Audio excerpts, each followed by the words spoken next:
Good afternoon. Welcome to Remaking the Economy, Information, the Media, and Economic Justice. I'm Steve Dubb, Senior Editor of Economic Justice here at Nonprofit Quarterly, coming to you from Boston on land historically stewarded by the Massachusetts Nation. For this webinar, we are taking a look at the rise of nonprofit and co-op forms of local media and exploring how they are amplifying voice in communities of color and low-income communities. Our expert panelists are Candace Fortman is Executive Director of Outlier Media, a Detroit-based media outlet that identifies, reports, and delivers information to empower residents to hold landlords, city governments, and elected officials accountable. Daryl Holliday is Executive News Lab Director at City Bureau in Chicago. He's a Studs Terkel Award-winning journalist, founder of the Illustrated Press, and a former reporter with DNA Info Chicago. And last but not least, we have Kavan Painter. He's Executive Director and co-founder of BlockByBlock News, a Baltimore-based media cooperative owned by newsreaders and news producers that launched this year. A few notes. First, we're very excited to take your questions. We will start with a few questions of our own and then get to yours. Please enter your questions in the question box at the bottom of your screen, and I will share as many of them as I can. Second, we will share the slides and recordings after the webinar, so please don't ask, will I get the slides and recordings? You will. Please also join the conversation via social media. We have the hashtag rebuild the economy. One last thing before going to our panel, I would like to gratefully acknowledge the support of Your Part-Time Controller, LLC, that's YPTC, which provides customized accounting and financial management services for over 1,000 nonprofits nationwide. Learn more about their services at yptc.com. Thanks for joining us, and please do complete that survey at the end of the webinar, which informs future webinars.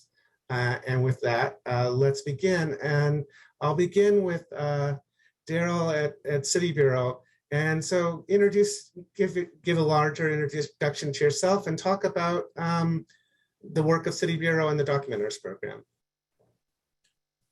Yeah, sure thing. Thanks for having me. I'm glad to kick things off here.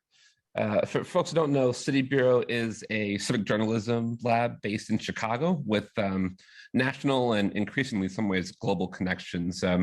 I've managed all three of our programs at one point or another. I've been our editorial director, our public newsroom director, or manager, and now my work really going forward has been focused on building out our Documenters network. So we run Documenters sites in Chicago, Cleveland, Detroit, and Minneapolis. Those last three really are run by the local partners and communities, of which Outlier Media and Candace is one.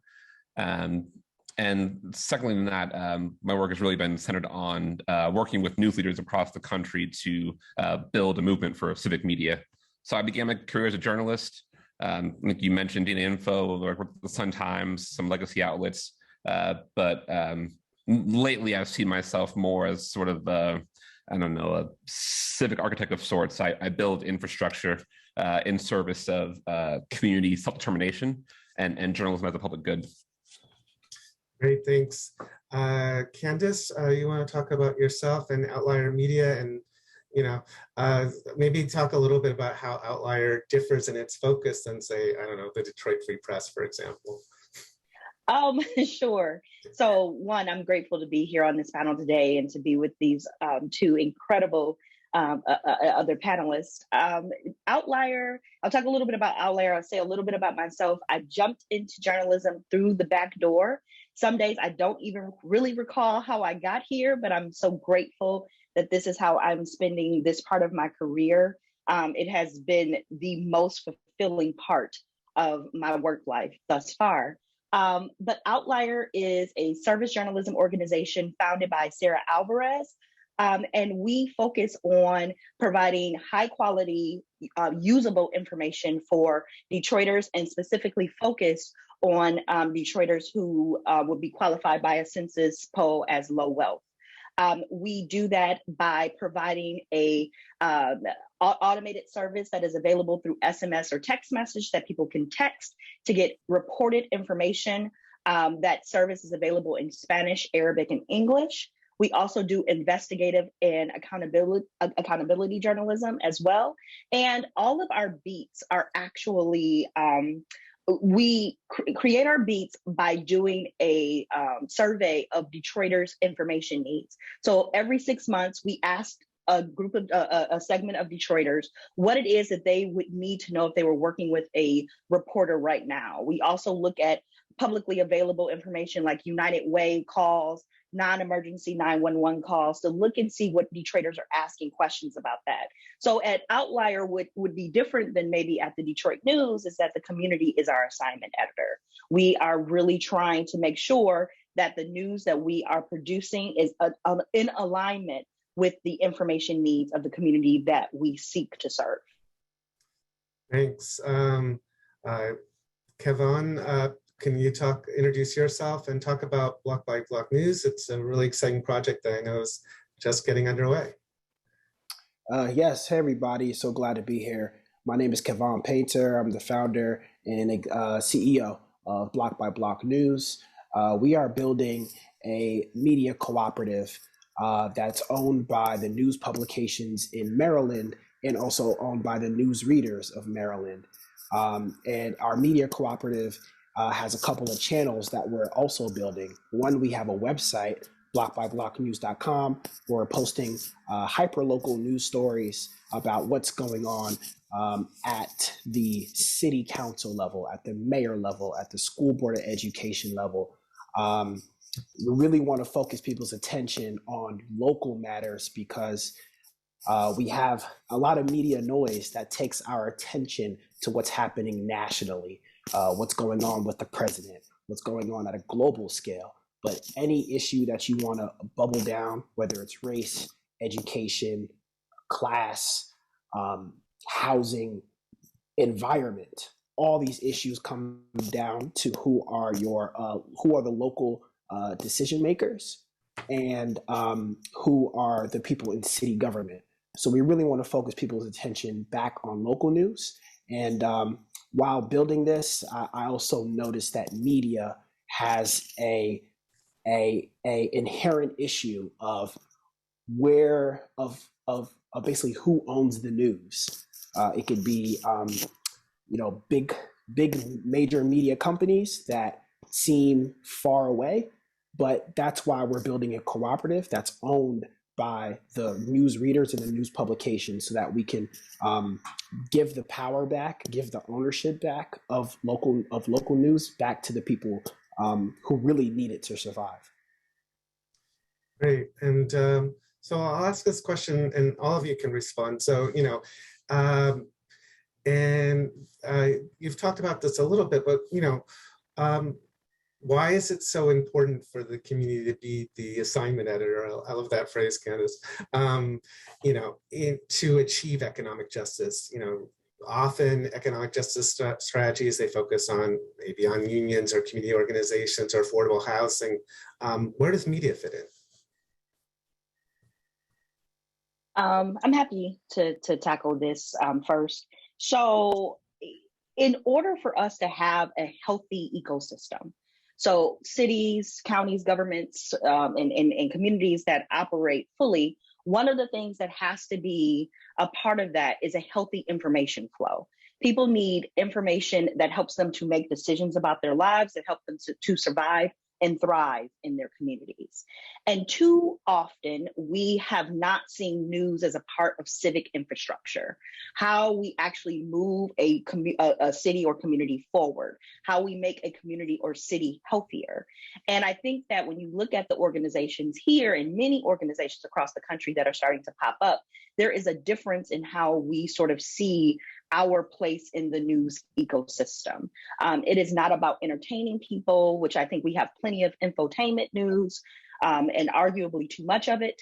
It is about making sure that people are able to make quality decisions that allow them to live in a place, well, to dwell in a place well. And so if you do not have a healthy information ecosystem, I can almost promise you, you also don't have a healthy community. Yeah, thanks. I Anyone can else? jump on that. Yeah, I'll please. jump on that. I'll plus one to all of that, and I'll add that I'm kind of pulling this from another friend who mentioned it, but if you care about any societal issue that isn't journalism, your next issue should be journalism. It shapes how we see the world, which ideas get promoted, which people are centered, how they're perceived, how on and on and on and on and on. I'll speak for myself, but I think this community responsive media is networked and it's participatory. So it's important to achieving justice because people are actually involved, represented in the process, not just as like consumers. I think most media, you want to get the clicks, you have readers, you have an audience. But I think what we're talking about now is how to shift that framing to our audience being involved in the production, the consumption, the distribution of the work. That question of journalistic production, like quality and relevant source information, I think is directly tied to who can be a journalist. So it's all kind of the same question. It's important who's filling these roles and to what ends we are moving towards justice. Great. Yeah, I just definitely would love to hop in there because I, love what Daryl and Candace just said, and especially the like participatory aspect around news making.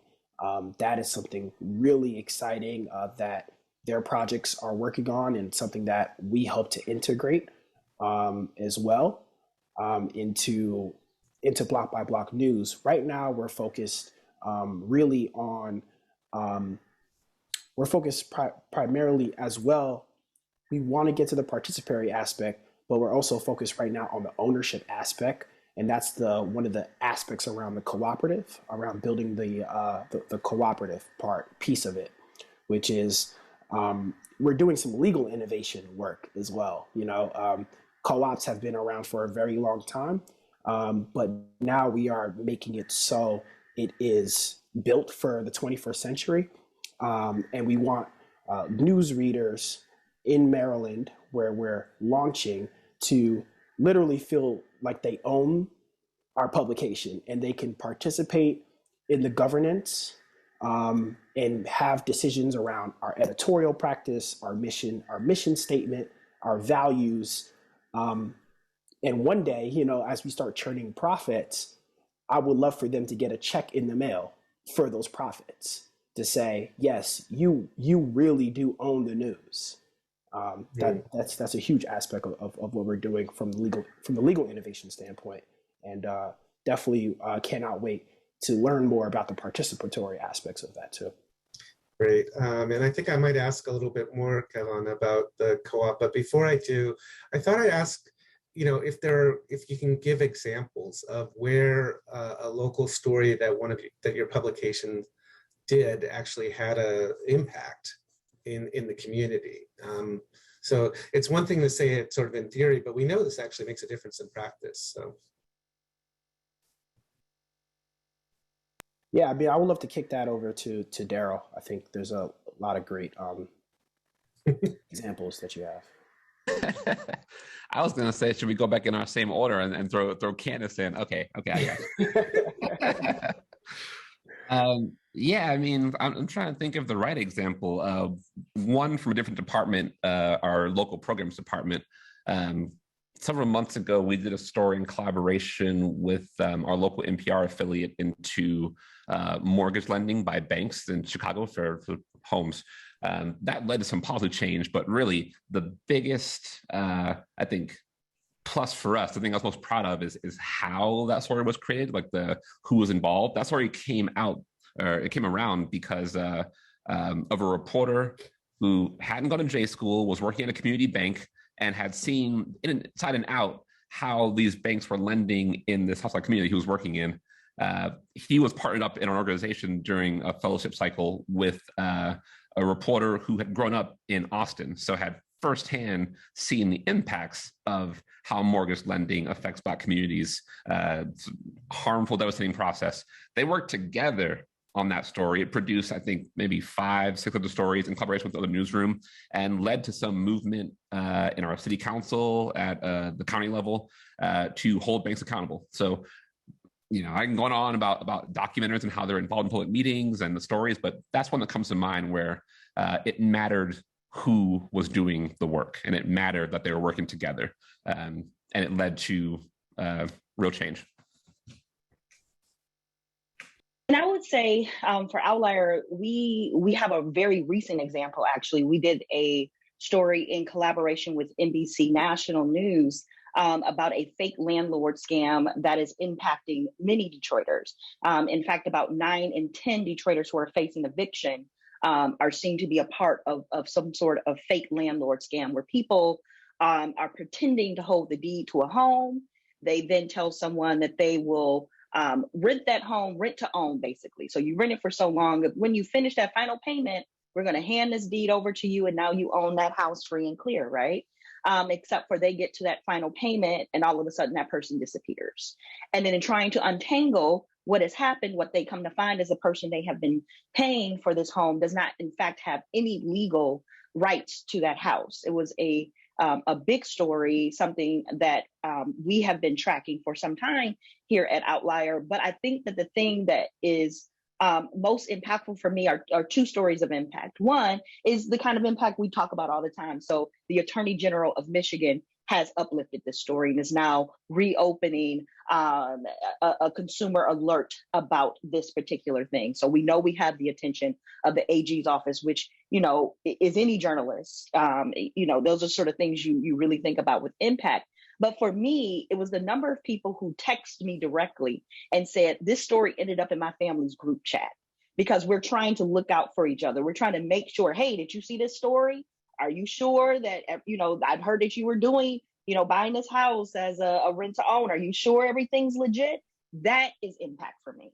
When I hear those sorts of stories, when I know that it is making it to my aunt's house, that my aunt is like, did you all do some story? I heard about it in church. That's when I think about impact mattering, because I know that if a story makes it to my aunt, it has made it to a Detroiter who truly needs that information. So I think that that's one way. And I think the other way we measure impact internally is how much of our sourcing is coming directly from our SMS service. And for us, that is actually a number that we track, that we actually deliver to our board as a tracker for impact. And for us, is most stories that are produced by Outlier are coming either directly out of that SMS service, which means a Detroiter brought us an issue and we were able to do an investigative piece or a long form piece about it, or it came out of our documenters notes. So hearkening back to City Bureau and the incredible work they're doing, having the documenters here under Outlier's umbrella, we're doing a lot of sourcing out of those documenters notes, and they're starting to get bylines in the Free Press and in other publications. So that is how we're thinking about impact. Right. Yeah, for sure. Yeah, I could share a number of examples. So BlockByBlock News, we have our website, we have a newsletter that's growing. We've started in Baltimore, where we're covering hyper-local stories, and the type of stories that we're covering, I think really speak to the impact that we're beginning to generate. So in Baltimore, we reported out that 35,000 residents, which represents 5.7% of the population, left in the past decade from Baltimore for a number of different reasons. And if you see the city through previous decades of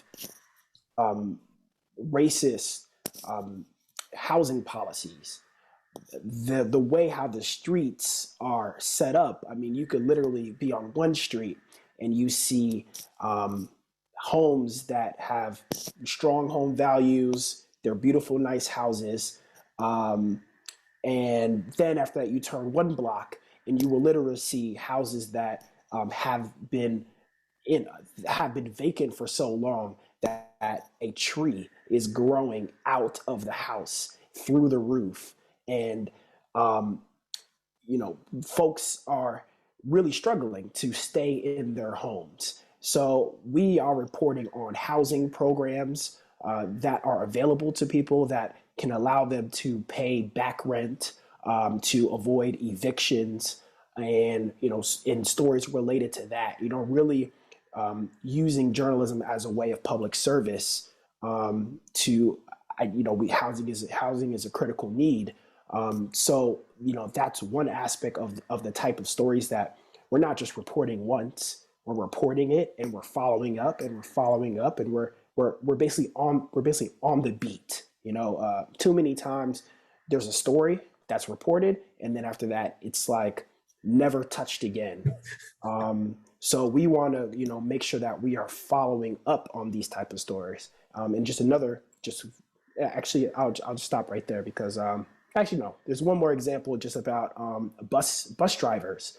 There's a shortage of bus drivers and how that affects kids trying to get to school and parents who need their kids to get to school and what the city is doing around that.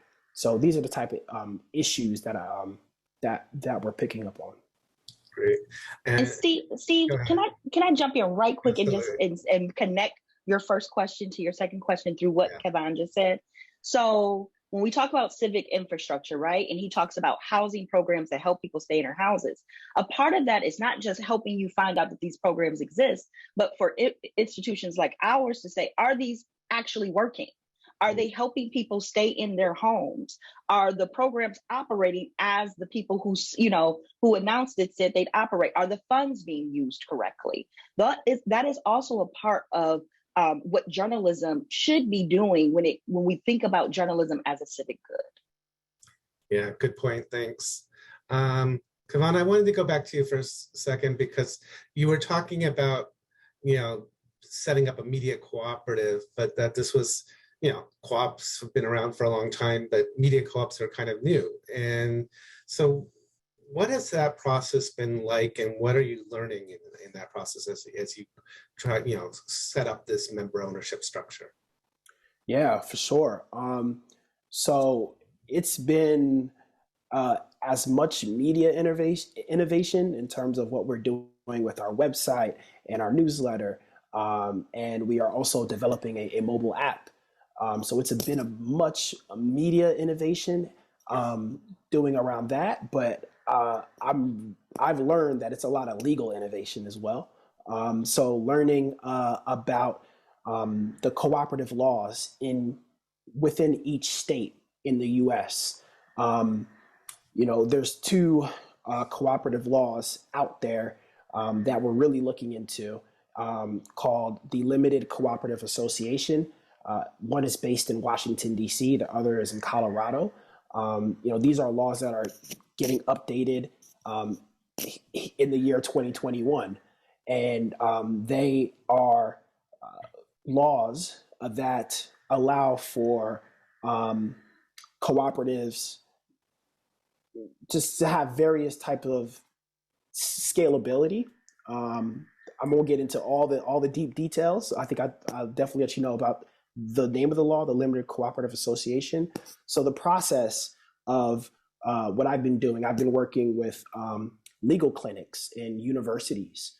So we're working with American University, University District of Columbia, University of Baltimore, and their legal clinics to write the articles of incorporation, the bylaws, coming up with our democratic decision-making process, which allocates a certain percentage of ownership of the media company, of BlockByBlock News, the media cooperative, a certain amount of ownership to the news readers and a certain amount of ownership to the publications.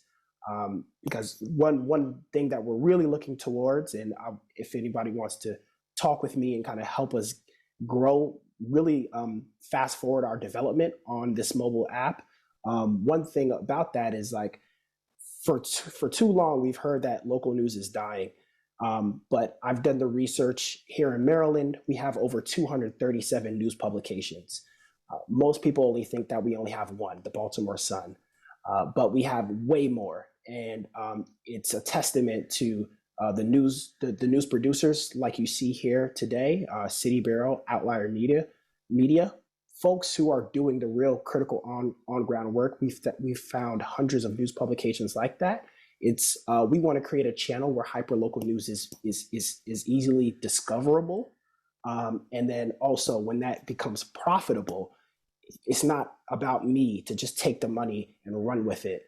Instead, it's to share the power, share the profit, share the ownership back with those news publications so that they grow, and also with the readers so they understand that news should be owned by you. Yeah, thanks. Well, you started to raise this issue, so we know it's so building local media and community-owned media, requires sort of an ecosystem of support. So talk about, what is the ecosystem that allows a Outlier Media or BlockByBlock News or City Bureau to thrive?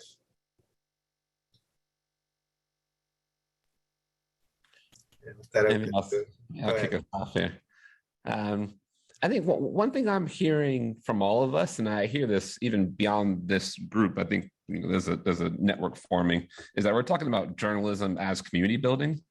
We use journalism as a tool, but we're organizers, we're educators, we're facilitators, we're like on-demand investigators. I'm thinking about Outlier in particular. I'm not big on the whole save journalism rhetoric. I think there's a lot of parts of it that don't need to be saved, but this broadening of the field and how we talk about journalism, who can be one, I think that's what's going to save journalism. So when we talk about the ecosystem, I think acknowledging that journalism is not just this ivory tower bestowing, accurate records, the draft of history upon the public is one of the first steps. We're a part of our ecosystem. We're one piece of this thriving network that has challenges, and we have a responsibility to engage with the people who are doing the work of finding solutions.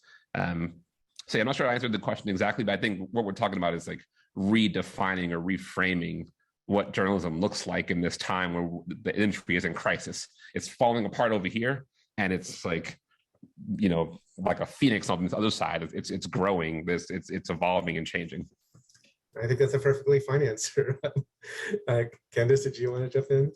Sure. So who helps support the work that we do or the work that we are trying to imagine ourselves doing? So I think that what Daryl is getting at, and I think I'm cheating a bit because we are having some conversations aside from this panel about what the future of information systems looks like at the local level. But I think I want to hearken to someone who is my mentor in my head. I haven't met her, so she can't actually be my mentor.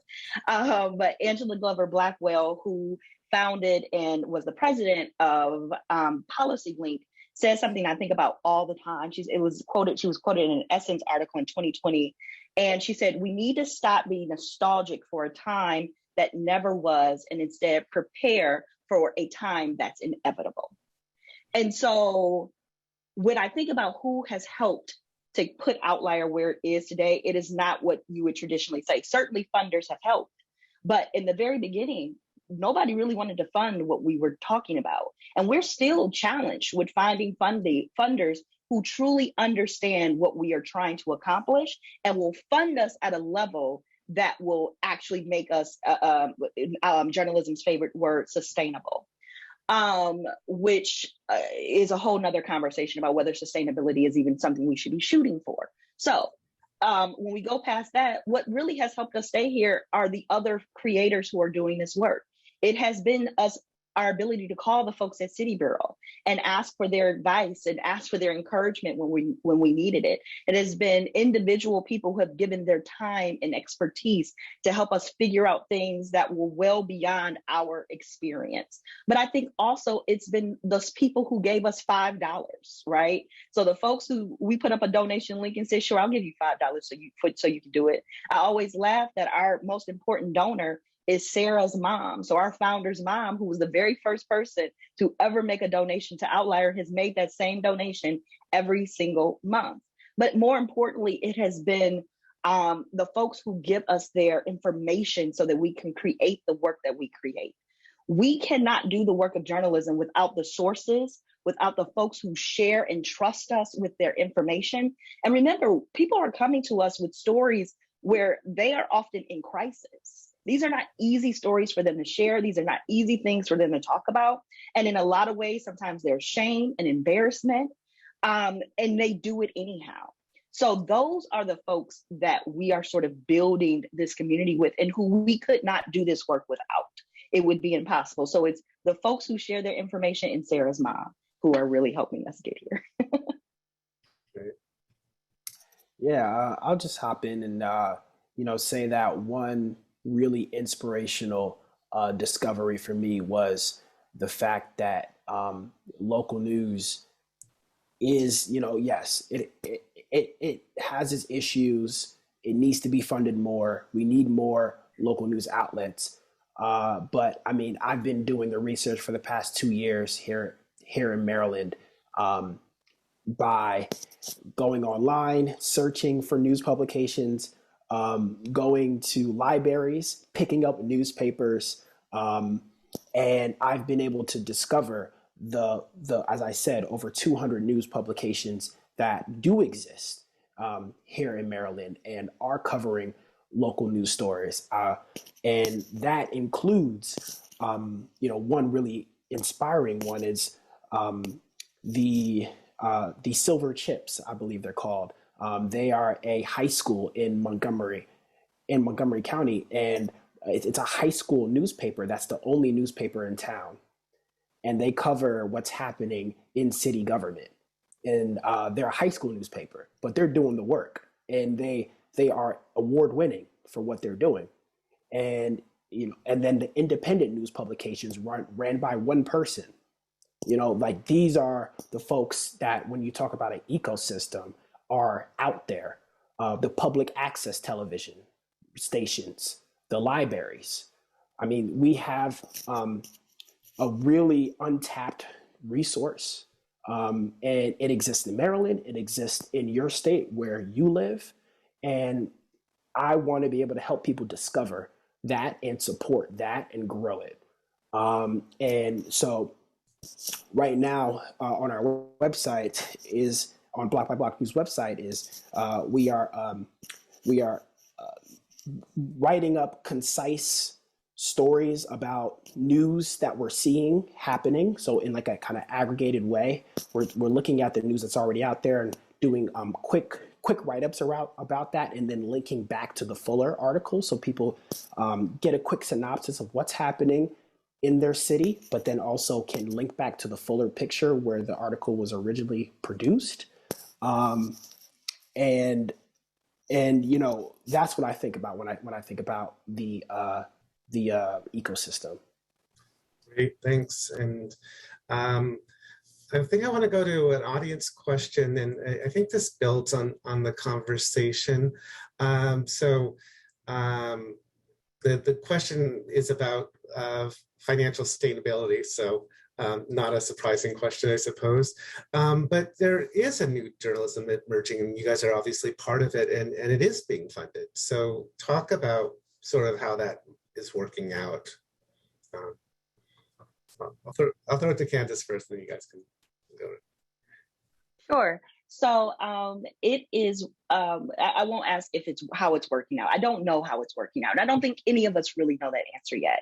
There has not been enough time to test if any of this really works, which is why I made that comment about sustainability. We talk about it a lot, and we also uplift examples of organizations that have done well in raising funds. But I don't think that we have had enough time on our side to find out if any of this is going to be here for 30, 40, 50 years from now. We're all at the beginning of something really incredible. But for now, and I can only speak for Outlier, most of our grant funding has come from national foundations who fund journalism. And I say that very specifically because we're at this sort of pause in the road where even those foundations are starting to call on other foundations to think about journalism as a part of their, it should be a part of their world. So if you fund education, programs. You should also be funding education journalism that focuses on education, healthcare, the environment, whatever that looks like, right? And so locally, I think that we are still trying to get local foundations to really understand what the benefit is of funding specifically an organization like Outlier that is sort of going to do that analysis work on the side of them. They're going to do their own analysis and their own impact tracking. But if you're doing a community, if you're investing, $20 million in community development, but not funding a journalism organization that takes a really hard look at development, and if it works in a community, then you might be doing yourself a disservice. So that's a pitch for local foundations to start supporting journalism. But also, of course, there's major gifts, which, for someone like us, for people like us who are funding an organization and don't come from wealth, I don't have connections to people who have extreme wealth. That's a really hard road to climb. Who am I calling to ask for $25,000? I can call my friends and ask them for $50, and they've happily given it to us. But it is also about who gets to fund journalism, right? And so if you think that your Rolodex, and I just dated myself there, if your Rolodex is not deep enough to connect you to wealth, it might keep you from founding an organization. And I'm here to tell you it shouldn't. There are other ways, and they're going to be more difficult, but I also think that they're going to create a more equalized future for folks that are trying to create better information systems. And then, of course, there are the people who give you $5 every month. Those people are incredibly valuable. If you can count on $5 every month to come into, the bank account, it matters, and it matters a whole lot. So really making sure, like when I think about one of the goals I have for next year, it's making sure that when I look at our membership roles, I see our community reflected, because that is also an endorsement of whether or not we are doing the work that is valuable to them. Great. Anyone else want to jump in? Yeah, I'll try and be brief here. I mean, I'm a believer that nonprofits correct for market failures, and I would add co-ops there as well. I think that what we're seeing very clearly is that the market won't support journalism, right? It's not going to. It's not happening. We're seeing it crumble like literally all the time right now in action. So if nonprofits are meant to correct for market failures, I think philanthropy, foundations will be a part of that revenue mix for a little while to come, because what we're doing is, again, back to that word, like reframing and reshaping. It's not so much the question of like, is it profitable? It's is it equitable? Is it useful? Is it doing good? Is the kind of good that we need? And that's coming first for us. I think we're figuring out the mix of revenue. And again, it's part foundation support, it's part earned revenue, it's part membership, it's part consulting. It's Sarah's mom over at Outlier Media. It's the whole bag, right? We're sorting through that. But I think if there's anything with foundations, it's that foundations are providing this critical runway right now between a really disastrous market failure in journalism and the future that we are looking at right now. So I think this is a very important moment for foundations. Again, it's like what I said earlier. If your first issue isn't journalism, your second issue should be journalism. Foundations, that's especially true. If your first issue isn't journalism, your second one should be, because anything that you're doing is going to touch media and communications and how people understand and engage with whatever issue is important. So there's an important role for foundations to play. I think there's still a need to hold foundations accountable for how that money is spent. It's not just like laying off the hook, but this is a network issue. This is not any one organization that's going to fix it. I think we all have to be in conversation and dialogue, thinking about what this future looks like and what we need it to be. Great. Kavan, since you're working with a co-op, I guess that's a financing strategy in part, right, as well as a governance strategy. Right. It's definitely a governance strategy, and in terms of how we are going to, like, once we start turning the profits, how we're going to be sharing the profits, the decision making, and the power. That's going to be encapsulated within the co-op. I'll just share briefly my own startup journey. It was early 2019, where I first started discovering, that there's so many local news players, but people have, we are trained to have our attention on the national, and when the local is where we have the most power and impact as voters, as residents, as citizens. And there's a lot of local journalism out here. So I first started saying, well, how can people better discover news?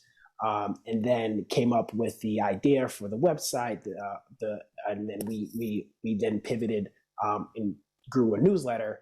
But then we also worked on the mobile app as well, still in development of that. And it was a friend who just said, hey, you should apply to this a nonprofit, the Vocal Media Fund, and see if you win. And I said, okay, sure, why not? I just took a night, a couple of nights actually, applied and won on the first go. And that's really hard to do because I've done many other applications afterwards, and my success rate is at like a nice 11%. So 89% of the time you get a denial letter, but that's okay. You keep going. Up until now, most of our support has come from funding opportunities outside of journalism, mostly in the social entrepreneurship space that see what we're doing, and also like my own dollars, like as well, because I believe in this. So I'm doing that. I got my own skin in the game. And I invite, and I think it's really my responsibility to do this. I invite, the journalism funders to support us. This is not about me. I'm looking at BlockByBlock News as a way to distribute, like Daryl said, equitable journalism. And that shows up in your reporting. And for us as a cooperative, that's going to show up in our decision making, in our profit structure. That's how it's going to show up. And for Outlier Media, it's there. The community is the assignment editor. Like that is really putting the voice and the power in the hands of the people who truly, truly need it most. Great, thanks. I want to follow up. This is another audience question I thought was a really interesting one. So it's asking about skill sets, but I think I think there's a real critical point here, because if the journalism that you guys are doing is a different type of reporting and journalism, which it is, then it makes sense that you would need a different mix of skills on your team in order to fill that mission. So, the way the questioner puts it is, how do you support beat reporters through the back office, funders, marketers, hybrid professionals? How do you think about all that?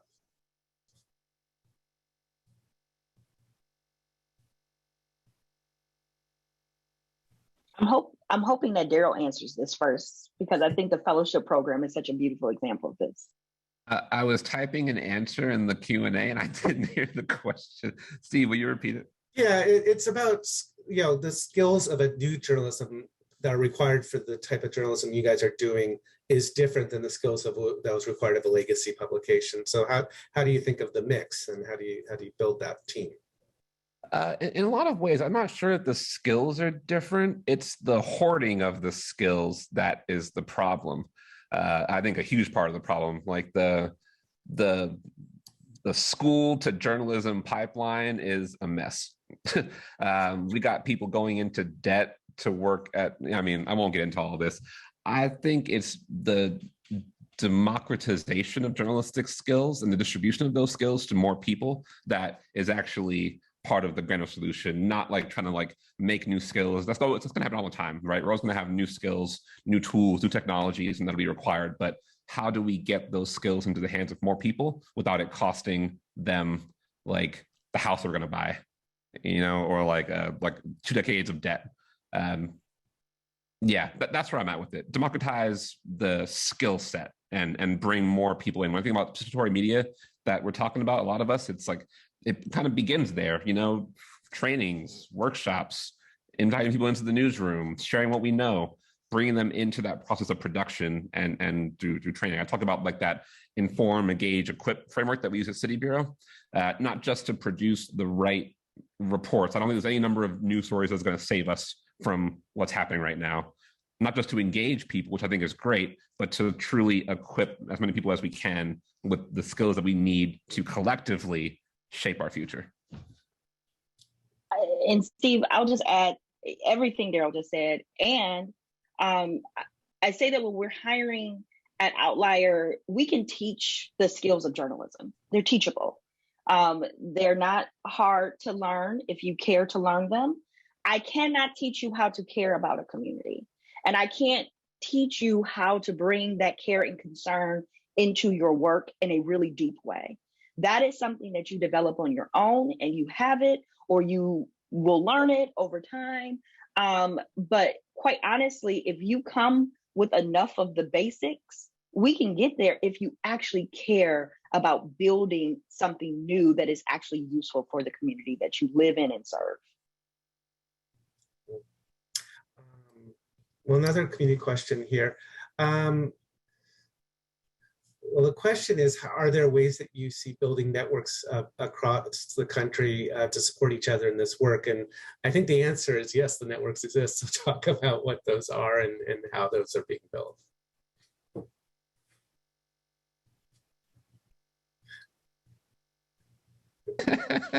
And clearly Documenters is working in different communities. I think that's why Candace is looking at you that way. I mean, I think Documenters is like a practical model for getting more memes on the record, for building community amongst people. But I think probably what Candace was thinking, or what I'm thinking, is like the networks among us, among the folks doing this work. Again, I strongly believe that like there's something new happening, and that it deserves more shine. Like there's more of us coming into this work. So the networks among us, I think, have been critical for the kind of support, just like emotional support. Sometimes this work is tiring. You feel defeated all the time. And then you get these amazing wins, and someone who knows that and knows how that feels can make your whole day. So the ways in which I think we're learning how to share resources amongst ourselves, find times to convene and gather, support each other in the ways that we're, I love the phrase thought leadership, but just like writing and speaking and thinking, like coming to collective understandings or common language. I think that's a big problem. There's not a great lexicon for like this kind of work. And it makes it hard to talk about it in ways that aren't around sustainability and finances and revenue, which are important questions, but like the work is more important.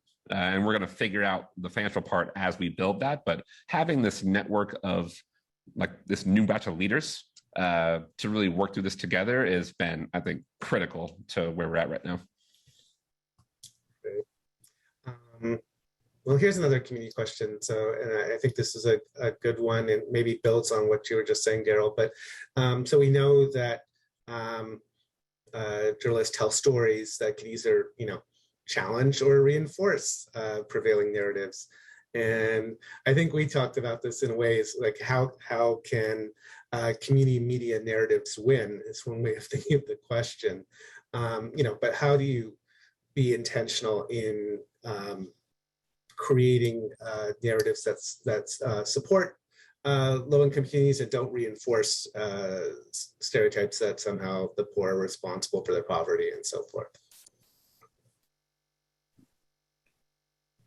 I can start with one and then I'll pass it off. I think there are a lot of ways in which journalism has like focuses on the individual and ignores the systemic issues around like a lot of our problems. And so then you get the story around like, petty crime that may or may not have happened on a certain block, but you don't get coverage around, the billions in like wage theft that are happening to these same people that reinforce the settings that we, are living in.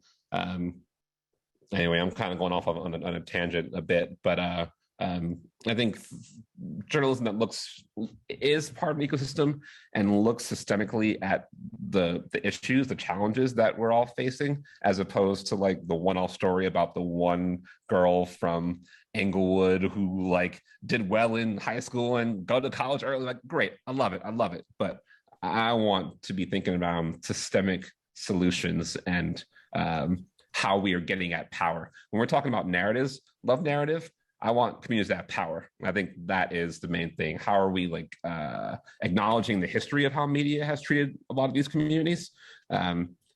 Embrace the accountability that is coming, has been coming and will continue to come, and shift power from folks who, media in a lot of ways has oppressed, to bring them into it, which is shifting power, bring them into the process, changing how we operate because new folks are involved.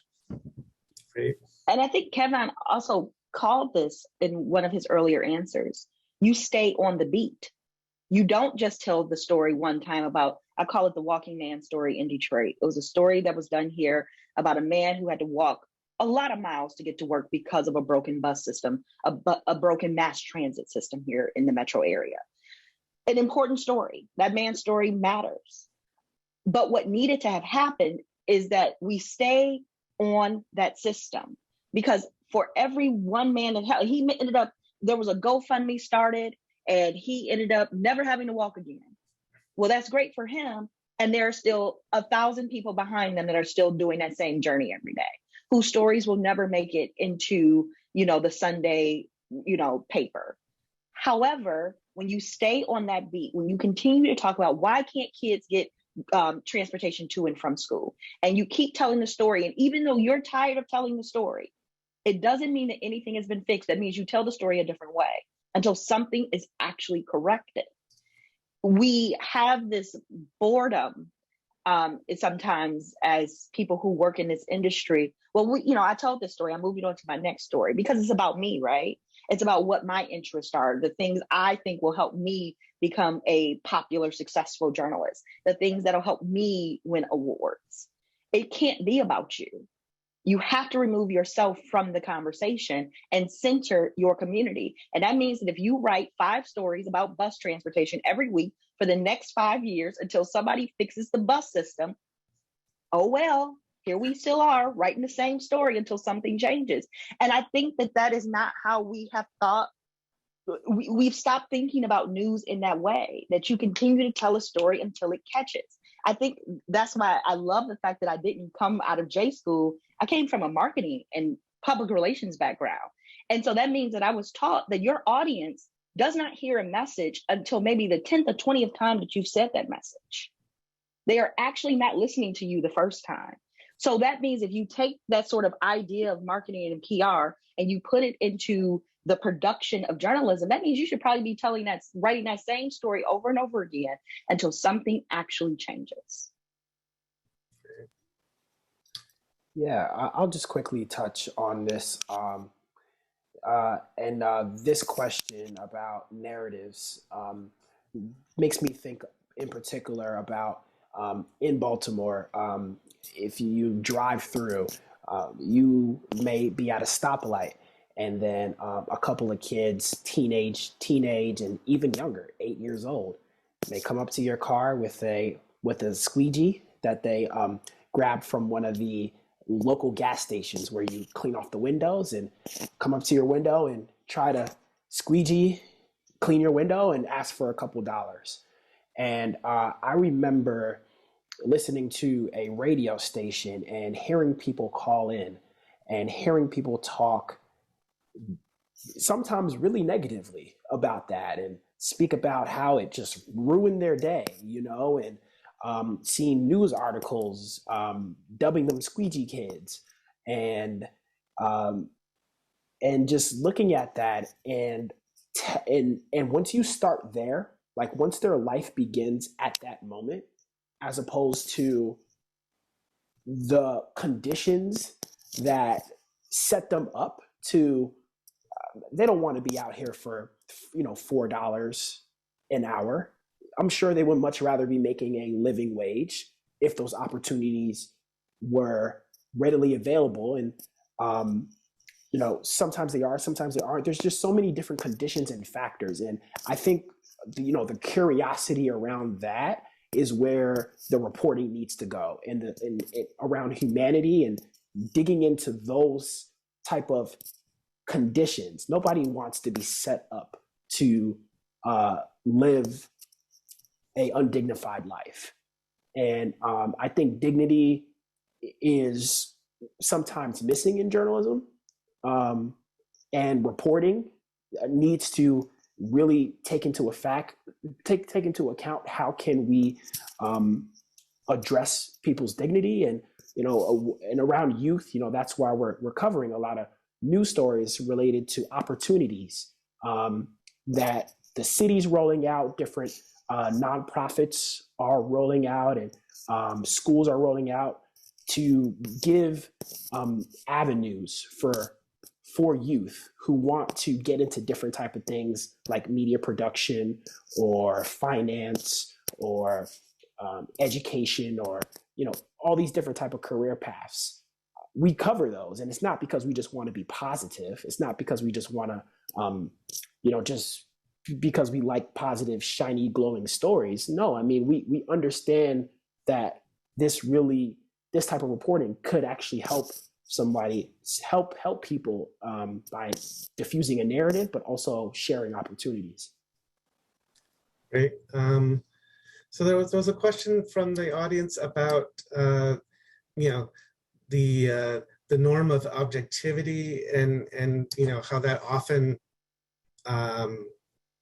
interrupts coverage that actually supports the community, and how do you think about that? Or distorts the coverage? Yeah, I feel like a lot of us talk about this a lot. This seems to be one of those like entry point issues where you get out of J school, everyone talks about objectivity. What a lot of people know about journalism if they didn't go to J school is you're supposed to be objective. But yes, I think what objectivity tends to do is reinforce dominant viewpoints at the exclusion of anything different. That tends to be white folks, men, cis folks, able-bodied, anything you could think of that is like the dominant group. That's the viewpoint that objectivity maintains. So yeah, I think there's a lot of work to do to revise it. Again, I'm using a lot of like refine, reframe words, but I also think it'll happen naturally. When I talk to like new journalists in school that are coming up right now, they're already there, and they're more diverse. And I think that once you have a more diverse field, objectivity as it was will get redefined by its natural course, because by nature it is already doing a whole lot of work for the folks who have been in charge for this long. So diversifying this field, I think, will change how we view objectivity and kind of bring up to speed. Thanks. Another audience question, what's needed from funders and journalism support organizations to grow the field? I'm sure you guys have thoughts on that. This is another one, though. I feel like this is my entryway question because I work on the business side. So I feel like this is a question I answer a lot. I think that funders need to loosen their grip on the money. And when I say that, I mean, there is this idea that foundation dollars aren't like venture capital dollars, right? Venture capital, they will invest in things that aren't fully fleshed out, where someone is trying to figure something out. And often, especially, I can only speak for journalism funding, people are asking you to come with impacts that how could you have them? You've not quite gotten there yet. You're not far enough down the line. You are trying to solve for something. So if I tell you that I'm trying to solve for the lack of high quality information flowing amongst low wealth Detroiters, and you tell me to come back with an impact, I don't have it yet. That's why I need your money.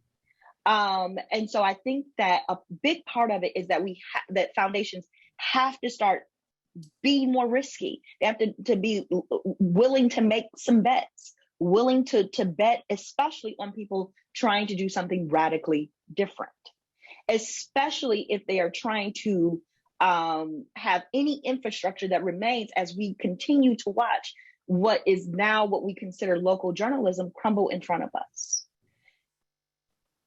I think that the focus we have on trying to save that is actually harming us and keeping us from being able to divert money into people who are actually in organizations who are actually doing the work of what information and journalism is to become. Great. Any last comments from, we're almost at the hour, so I thought I'd pass it to Kavan and Daryl and see if you had anything you wanted to add.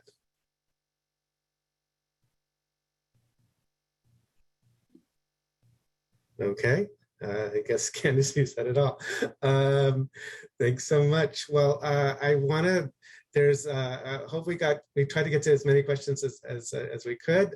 Thanks everyone for your great questions, and thanks especially to our panelists, Kavan Painter from BlockByBlock News, Daryl Holliday from City Bureau, and Candace Fortman from Outlier Media. Again, please complete the evaluation, and thank you for participating in Remaking the Economy, and look forward to more webinars in 2022.